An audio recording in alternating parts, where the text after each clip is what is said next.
Messi. La primera pregunta que te tengo es, vos como argentino, ¿qué opinás de la movilización que se dio hoy, justo acá en Argentina, y las movilizaciones que se dieron en la casa de la vicepresidenta y todo en general? Quería preguntarte. Bueno, la verdad es que no me sorprenden para nada. Uno está acostumbrado, todos estamos acostumbrados a estas actitudes fascistas del fascista, ¿no? Que los tenemos a lo largo y a lo ancho no de Latinoamérica, sino del mundo. La verdad que a través de esos medios de corporación que primero llamaban a salir a la calle, luego le echan la culpa al gobierno porque hay contagios. Claramente ya lo que simplemente son acciones destitutivas. Evidentemente no quieren que el gobierno termine el mandato, clásico de la derecha, de la oligarquía argentina, en concordancia, por supuesto, con sus amos ya de los centros poderes mundiales europeos y estadounidenses. No me sorprende y no es que nos tenemos que acostumbrar, pero tampoco nos tenemos que asombrar. Tenemos que estar preparados a través de las redes, como estás haciendo vos en este momento, a comunicar, comunicar y comunicar y no tratar de prenderse en provocaciones que son especialistas ellos, no nosotros, en hacer esas cosas. Tenemos que comunicar y tratar de romper los cercos mediáticos continuamente porque yo creo que faltan todavía unos cuantos meses de violencia fuerte de la derecha argentina en cuanto a este tipo de cosas, ¿no? Claro, yo opino que sinceramente la violencia que está utilizando los medios de difusión en cuestión acá son totalmente sistemáticas. Empieza uno, empieza el otro, está habiendo una repercusión, un acoso que también es sistemático a su vez en todo lo que es un entorno político y asqueroso, a tratar de envenenar la mente del individuo y hacerlo pensar no solo no que no piense por sí mismo, sino que piense como un colectivo totalmente bayurnado por el odio, totalmente llenado de odio, no solo por eso, sino que acá justo yo estoy viendo en vivo y en directo las represiones que hay entre los mismos hacia los periodistas. De hecho, hoy agredieron a una periodista de C5N que estaba queriendo hacer una nota. Y sinceramente lo que yo opino, la derecha lo que está instaurando, por lo menos acá, en varios sectores individuales, es un odio total al gobierno de turno, ya sea en toda Latinoamérica, en todas las revoluciones populares. Creo que eso es lo que principalmente está pasando. Concuerdo mucho con lo que vos decís y a eso quería pasar a la segunda pregunta, que es tu opinión de cómo está pegando el COVID principalmente en Latinoamérica. ¿Cómo ves vos el coronavirus? ¿Cuáles fueron los puntos malos y los puntos buenos que vos reconocés de lo que está pasando hoy en día en Latinoamérica?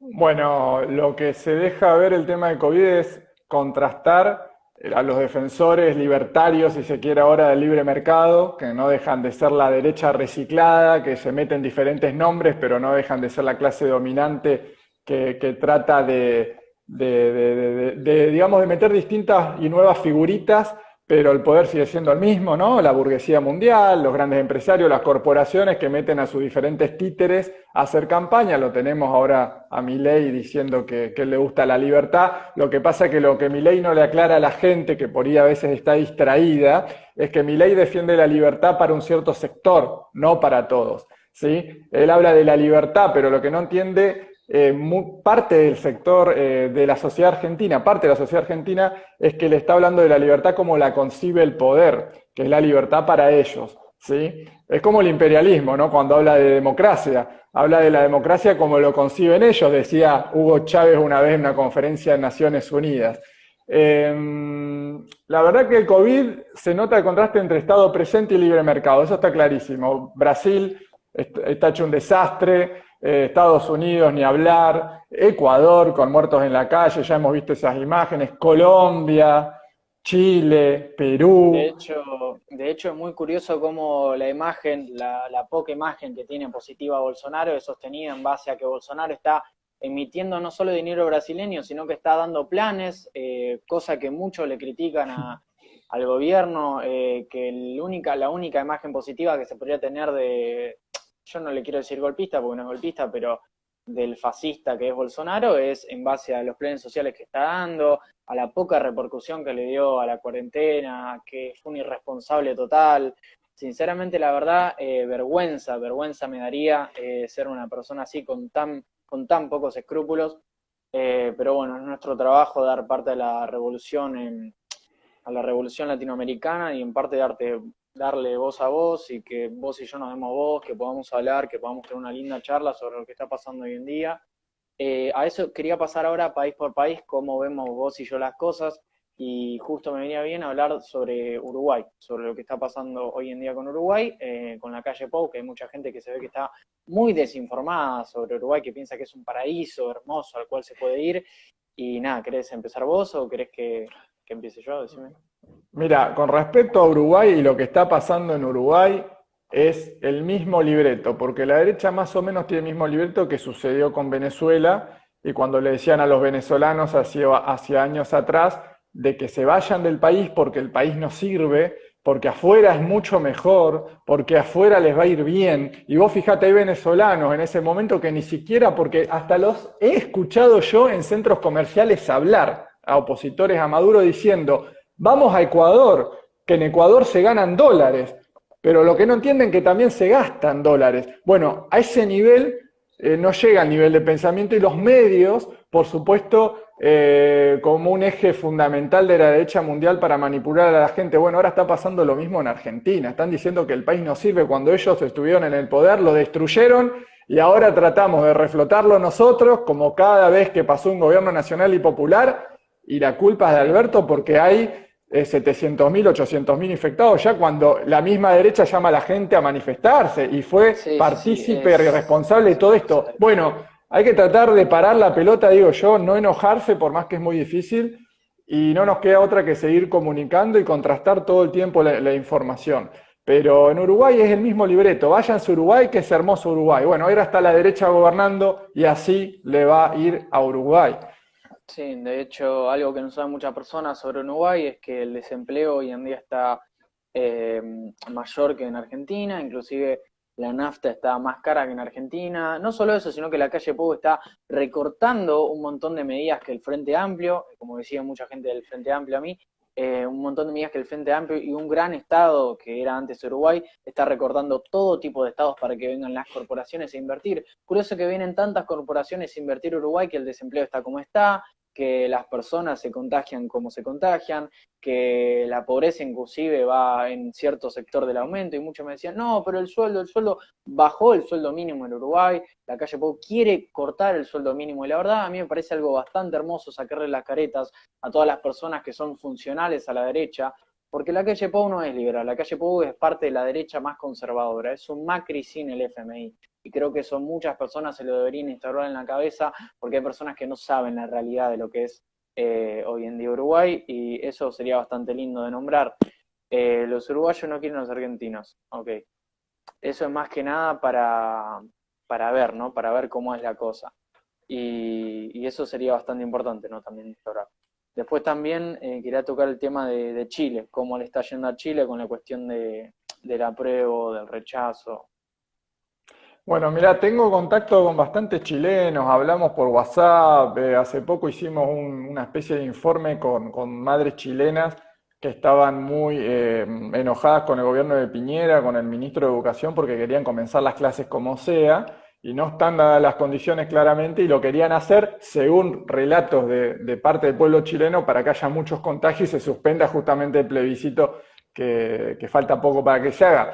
Yo lo veo al pueblo chileno muy entusiasmado con esto. Esperemos bueno, que gane el sí y que cambie algo en Chile. Pero bueno, falta mucho todavía, ¿no? Que cambie parte de la estructura legal, que es tan importante como la Constitución. Pero el poder real en Chile está en manos de la oligarquía chilena, que está totalmente protegida, ¿no? Por su guardia especial, por los carabineros, ¿no? Por el ejército. O sea, está bien, se empieza por algo. La verdad que yo una gran admiración tengo del pueblo de Chile, lo que ha hecho y lo que va a seguir haciendo.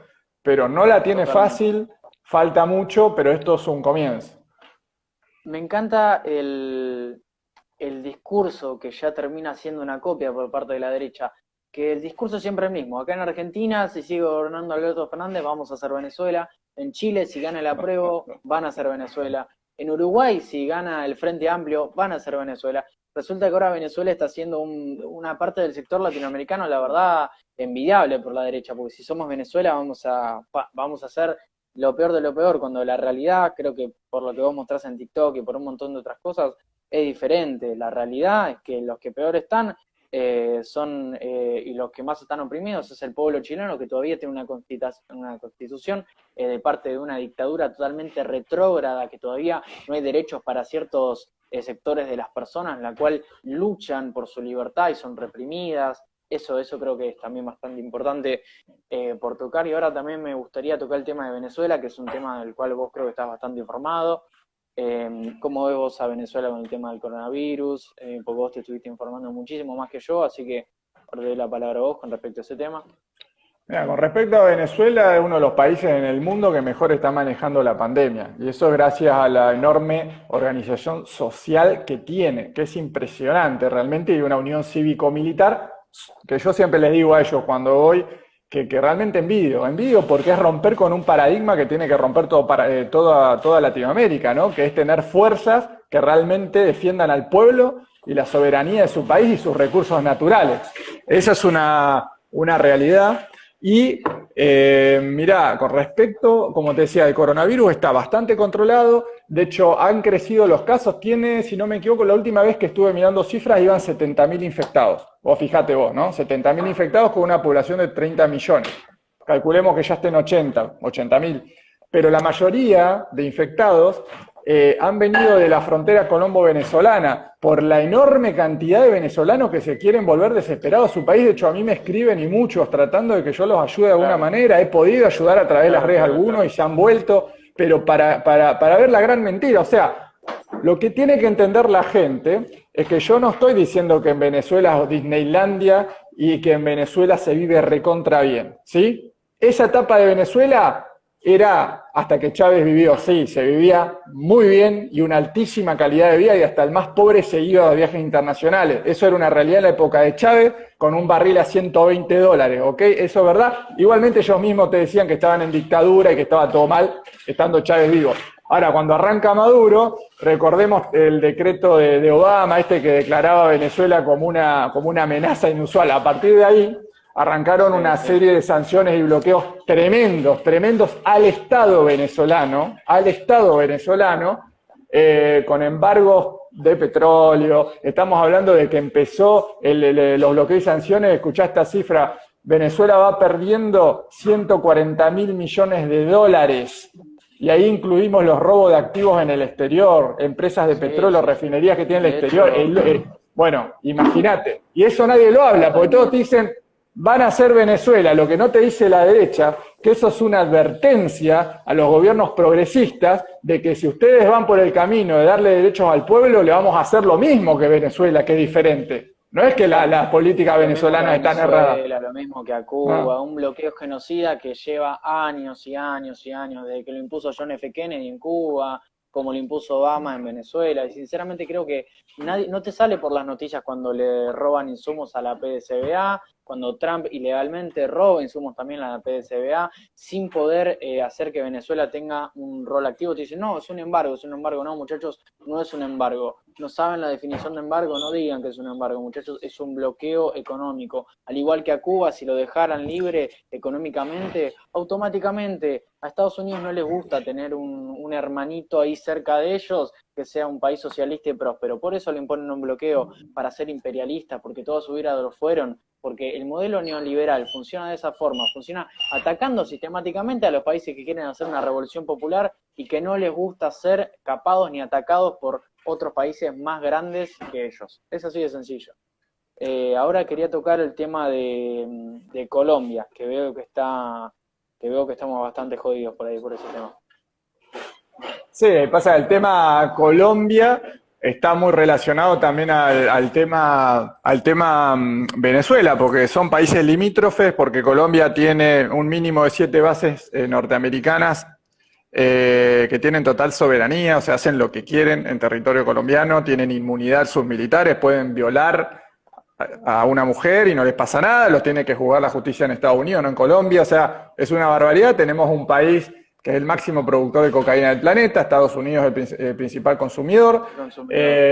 Tenemos un país que violenta continuamente en sus fronteras a Venezuela, y de hecho no hace mucho te habrás enterado de los terroristas que quisieron meter en Venezuela, Jordan Grudó, bueno. Que la Armada, de hecho, fue una de las que lo combatió, que están muriendo compañeros chavistas, pero que eso no sale en las noticias.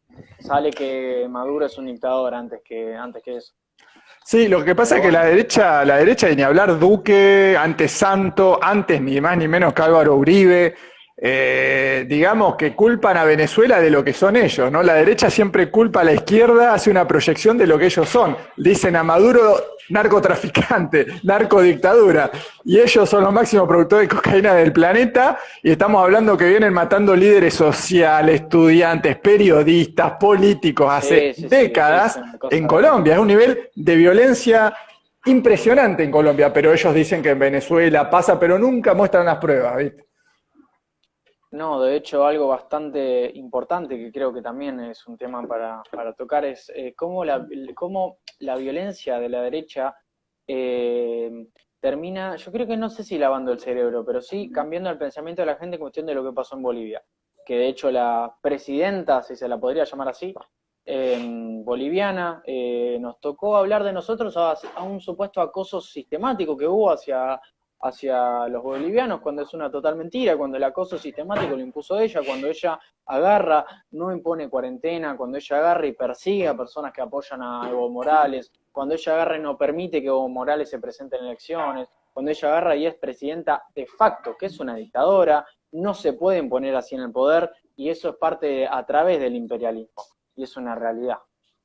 Sí, lo de Bolivia la verdad que ha sido una estocada muy fuerte para todos los que creemos y queremos una patria grande unida, la verdad que ha sido fuertísimo. Otro día tuve la oportunidad de integrar un Zoom de invitado de la Embajada de Venezuela, estaba Evo Morales en la sala, y él explicaba cómo la decisión de Estados Unidos y de Elon Musk, ¿sí? El dueño de Amazon, ¿sí? Fue el que de Amazon y de Tesla, si no me equivoco. No, el de Amazon es Jeff Bezos, otro peor todavía. Jeff Bezos, el de Tesla, perdón. Ese que todos los días se despierta puede acabar con el hambruna infantil, pero decide no hacerlo. Quiere seguir juntando plata el bueno. Sí, el dueño de Tesla, me confundí con Amazon, de Tesla.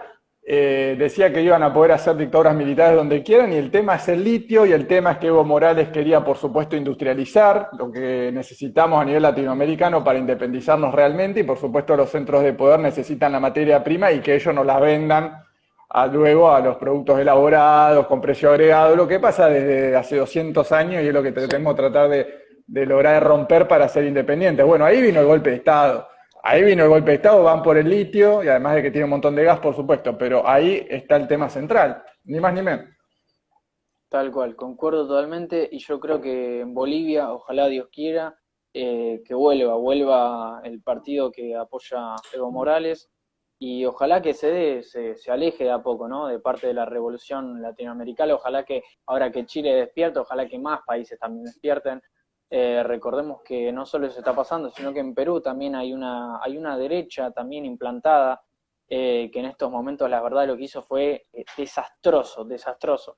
Un incremento económico sin desarrollo, un incremento económico sin acabar con las oportunidades que tenían, ¿no? Las personas, mejor dicho, de poder independizarse, de tener libertades, de poder ser cada vez mejores, pero no, el gobierno peruano ha elegido cada vez darle más oportunidades a las corporaciones que a las personas.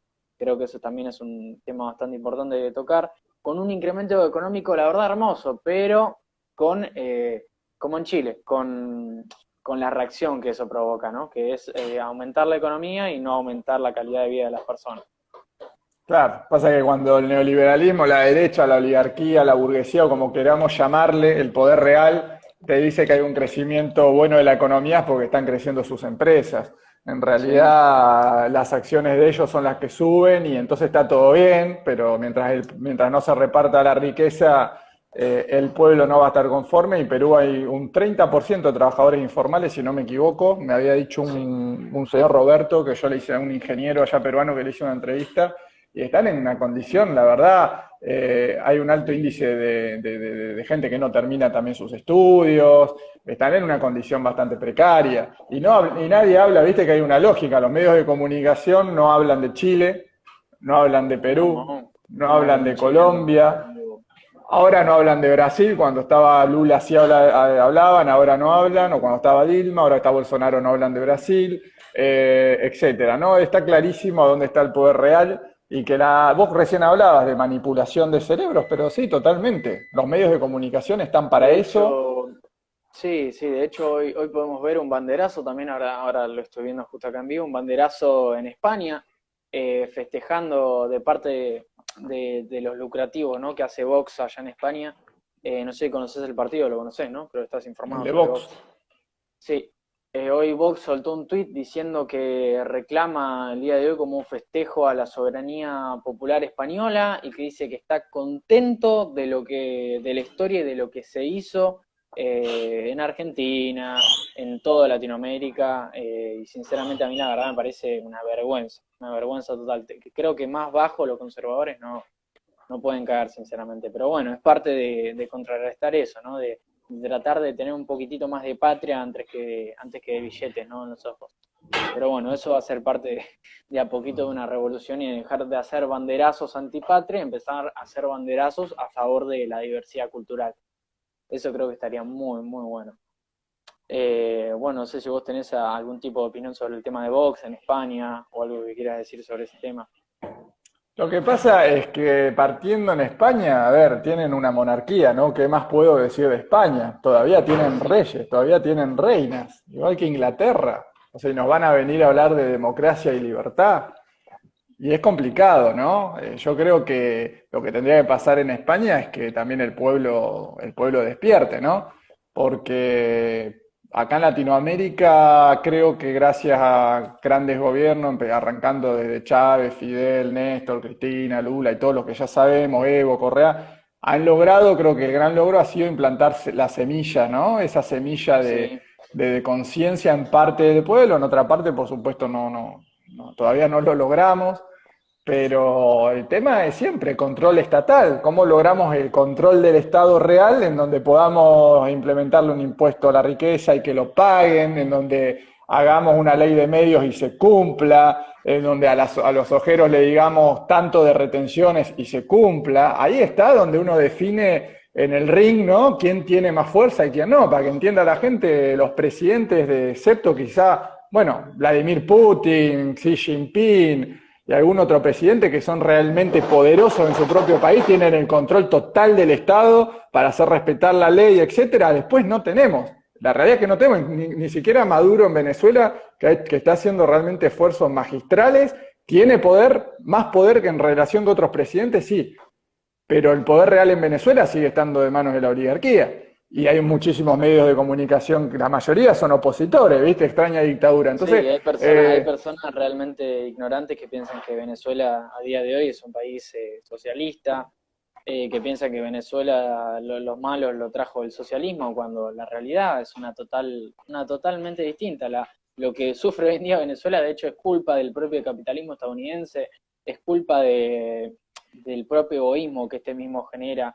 Yo creo que sí, yo creo que la verdad que sí, porque no vemos a las personas hablando de las dictaduras en Arabia Saudita, vemos a las personas hablando de la dictadura del malévolo Maduro, no vemos a las personas hablando de lo que hizo Obama en Estados Unidos, los bombardeos que él implantó, no, a eso no lo vemos. Los medios tienen fijamente un ojo muy objetivo de parte de ellos, ¿no? Ellos se declaran objetivos, son los medios más objetivos del mundo, pero bueno.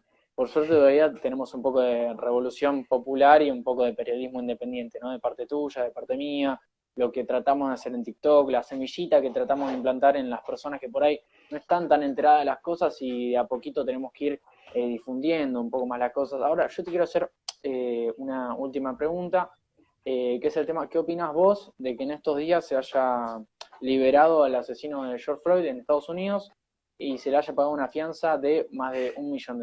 Eso también te lo quería preguntar. ¿Y cómo es el tema vos en Estados Unidos? bueno, digamos que me llama la atención porque tan buenos sueldos tiene la policía que rompieron el chanchito y la familia le pagó $1.000.000 para salir, ¿no? Qué extraño me parece, que un policía o cualquier trabajador del Estado tenga $1.000.000 para pagar de fianza. Bueno, claramente Estados Unidos, que cree o que por lo menos trata de pregonar para el resto del mundo ser los defensores de los derechos y las libertades, etcétera, y tilda de dictador a todo gobierno que se le ocurre, estamos en un sistema donde no hay voto directo, o sea, claramente ya no se Claro, puede sí. hablar de democracia, el que más plata tiene es el que más votos, más electores va a tener. Estamos hablando de un país en donde el nivel de violencia policial es tremendo, es un país donde matan muchísima cantidad de gente negra, muchos latinos, un país con altos grados de xenofobia, todo el mundo está armado, ya sabemos las masacres que ocurren en las escuelas, por ejemplo, y muchas de ellas no se transmiten. La verdad que, bueno, hay gente, si no me equivoco, era Noam Chomsky, que estaba vaticinando, o por lo menos daba la probabilidad de que el año que viene haya una guerra civil en Estados Unidos, para que nos demos, digamos, tomemos conciencia de lo que pasa en ese país, la cantidad de pobreza que también hay, que los medios no te muestran. Ahora, si vos me preguntás, ¿qué pasa con el tema de las elecciones y quién tiene que ganar? Tenemos Trump de un lado y del otro lado un Biden con apoyo de Bush, Obama, Sí, Clinton, o sí, sí. sea, parece que está el sector Yo, financiero versus la otra burguesía. Es yo complicado, ¿eh? ya, yo ya solté un video con mi amigo camarada Jerónimo, no sé si lo conoces, hablando sobre quién realmente es el que gobierna Estados Unidos. A Estados Unidos no lo va a gobernar ni Biden ni Trump, lo va a gobernar JP Morgan, que son de los bancos más importantes, monstruosos en Estados Unidos. A Estados Unidos lo gobiernan los bancos, a Estados Unidos lo gobierna la burguesía, a Estados Unidos lo gobierna el sector privado, a Estados Unidos lo gobierna la derecha sistemáticamente. Imagínate lo mal que tienen que estar, que piensan que Biden es de centro izquierda o de izquierda directamente. Eso es una burrada total y sinceramente siento que estoy feliz de que la imagen de Trump haya caído mucho, pero Biden no, lo repetí 1.000.000 de veces, no es la respuesta a los problemas que hay en Estados Unidos, ni mucho menos. Y no No, lo va a hacer nunca porque en Estados Unidos no va a haber, por lo menos por ahora yo no encuentro que no va a haber una revolución porque está muy, muy manchada las personas, por lo menos allá. no, en Estados Unidos gobierna la corpocracia, en Estados Unidos tenemos a la Reserva Federal, ni más ni menos, como máxima tenedora de deuda estadounidense, después tenemos a los chinos, pero bueno, esa es otra cuestión. Pero ¿quiénes son los dueños de la Reserva Federal? Es la pregunta, ¿no? ¿O es un Sí, gran banco privado compuesto, si no me equivoco, por 10 o 12 bancos a nivel nacional? Y son los que emiten los dólares, o que sea, ni siquiera es ahí estatal, está es el poder privado real. encima. Es Sí, privado, ahí está el poder real y son los que gobiernan. Ahora están las peleas de si les conviene una cara o la otra cara y todos los factores claro, de poder peleándose entre sí para ver quién le gerencia ese pedazo de territorio llamado Estados Unidos. totalmente, totalmente. Y una última pregunta. ¿Vos quién pensás que va a ser el ganador de las elecciones ahora dentro de poco en Estados Unidos? ¿Biden o Donald Trump? Sabés que es una pregunta que debería ser fácil por lo que está pasando en Estados Unidos con el coronavirus, ¿no? Y las encuestas en teoría le dan ganador a Biden, pero pasó lo Sí, mismo con Trump la última vez, ganó Trump, o sea que ¿quién será el que meta más plata? Es la pregunta, ¿no? Es complicada, es totalmente. complicada. Si vos me Complicado. decís la más fácil es decir que va a ganar Biden, esa sería la más fácil, pero no sé. Hay que ver lo que sucede y hay que ver también cómo sale la revolución popular allá en Estados Unidos, el movimiento de Black Lives Matter, que da un poco de esperanza, ¿no? a todo lo que es los movimientos revolucionarios, al igual que un montón de personas dan un poco de gracia a los movimientos revolucionarios de parte de la cantidad de racismo que hay en Estados Unidos. Después voy a hacer un video en TikTok contando un poco sobre ese tema. Y bueno, la verdad fue un placer haber hecho esta entrevista con vos, aunque sea un poquitito cortita, la verdad me encantó, loco. Y nada, en cualquier otro momento vamos a poder ir haciendo más directo, más vivo, donde suena mucha gente y poder ir charlando, ¿no? Lo que está pasando en el país, lo que está pasando en Latinoamérica. Vamos a ver cómo va revolucionando todo esto, vamos a ver cómo evoluciona el coronavirus, si es para mejor o para peor, para que la gente se dé cuenta lo que hacen los gobiernos de derecha y los gobiernos de izquierda. Así que nada, vamos a ir viendo bien ese tema. Bueno, muchas gracias por invitarme, un placer. No sé qué edad tenés, pero parecés bastante joven y la verdad muy culto y muy instruido, la verdad. Gracias, gracias, Así que gracias. es buenísimo tu iniciativa de estar en las redes. Hay que dar la pelea en TikTok. Yo soy nuevo en TikTok, pero la verdad veo que tiene un nivel de viralización importante, una mezcla entre Twitter, Facebook e Instagram, que la verdad Sí. que se viene fuerte, seguramente con modificaciones a futuro. Y bueno, te agradezco y seguimos en contacto y saludo a todos y a todas las que se han conectado.